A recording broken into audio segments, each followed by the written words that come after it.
guys, maglinis ako ng palos guys. Oh. Ayan, saka hito. Bali may susok pa tayo dito mga idol. Susok.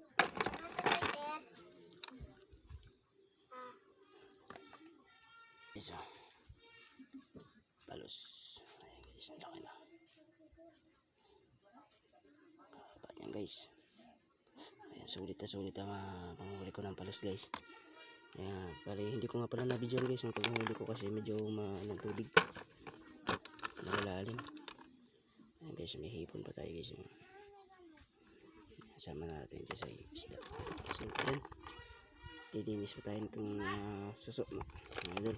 Meron tayong sasamahan niya na pako. Ayan, so dito lang muna. Ito nga pala mga idol yung ating pako. Ayan pa. Ayan. Saka ayan pa. Ayan. Meron pa rin tayo dito mga hinihimay. Oh.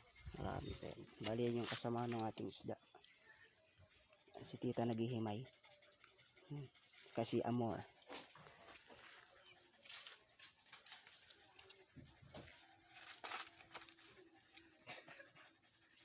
Yan yung kuha namin kanina mga bandang 11. Yan, luluto na natin yan mamaya. Pagod pa lang.